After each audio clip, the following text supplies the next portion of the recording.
Hello and welcome to another episode of CX TV. I'm Katie Stabler, founder and director of Cultivate Customer Experience by Design.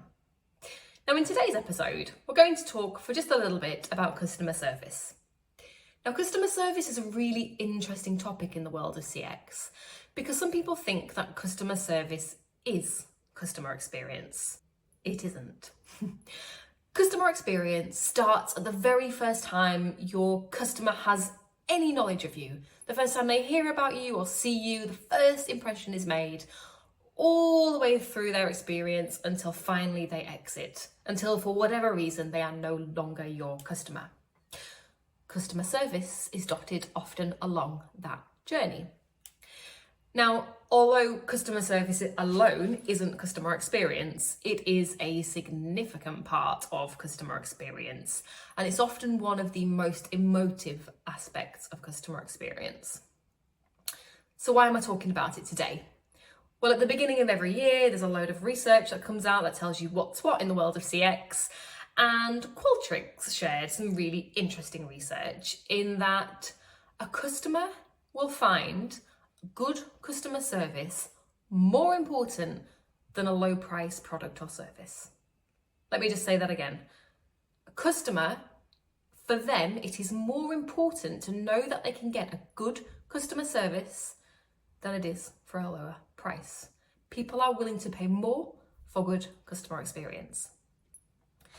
And I'm going to share with you an example recently in which I had a good and a bad customer service with two different companies on the same issue, which I think gives you some food for thought about a company's approach to customer service.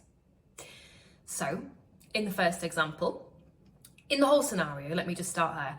I had opportunity to purchase some new outfits, and on two occasions, I needed to cancel the orders. And these are the customer service examples I'm going to share. So, company A, ASOS, as seen on screen. I've been a customer of those for absolutely years, too many to remember, and I've spent too much money with them to even think about.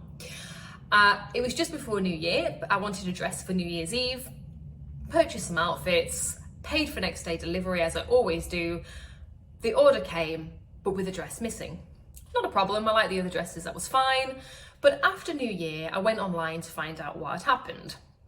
Now, first customer experience niggle is that this particular dress that didn't come was being supplied by a third-party supplier and actually wasn't included the next day delivery.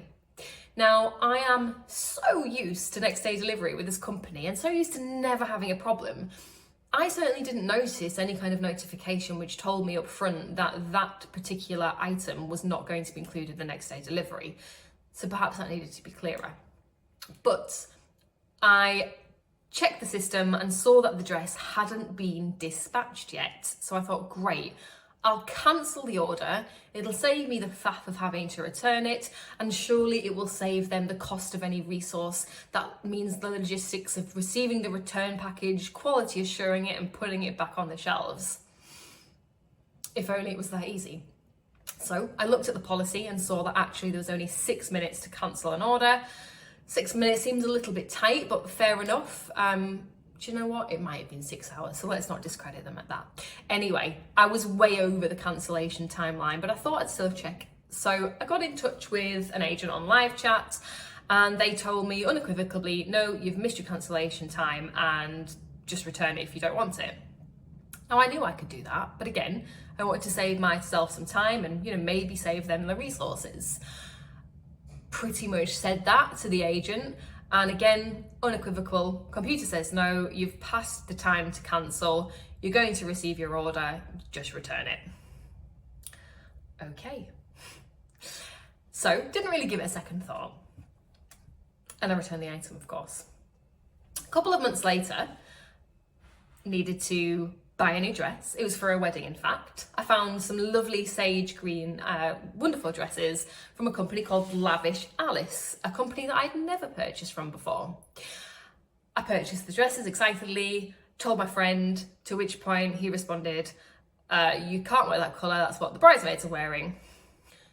No woman wants to turn up to a wedding looking like an interloper into the wedding party. So, couple of hours after ordering, I got online and sent them an email just asking pretty please, if it hasn't already been dispatched, could they possibly cancel the order?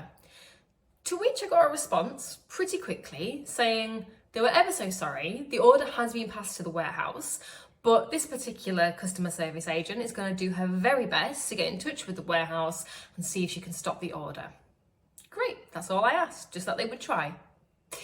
A couple of hours later, I got another email saying that she'd successfully contacted them and that had cancelled the order. Job's a good one, thank you very much. Now, these are two pretty minor customer service interactions, but doesn't the approach of the agent just demonstrate a significant difference in customer service? One who was restricted by process and not willing at all to see if anything else could be done, or certainly that's how it looked to me, Mrs. Customer. And the other who seemed to go out of her way to try and stop the order. Now, quite frankly, as I said, I'd been a customer of ASOS for years and years and years, and this is the first time I've had a hiccup with them. So in my instance, it's certainly not going to be enough to stop me being a customer with them in the future. But for somebody new to the brand and comparing those two like for like, there's a clear winner here. The customer service isn't just about that interaction, it's about the perception it leaves the customer with. And in these two instances, the perception of one is that they don't really care, they've got process to abide by, your problem isn't their problem. The perception of company two, quite the opposite. They do care. There is process, yes, but they will try and do their best to help you, and they understand. So, when you are thinking about customer service and training your customer service team, have a very good think about the perception you want your customer service to leave your customer with. And don't ever forget just how valuable customer service is to customer experience, and that customers will prioritise a good customer service. Happy CXing.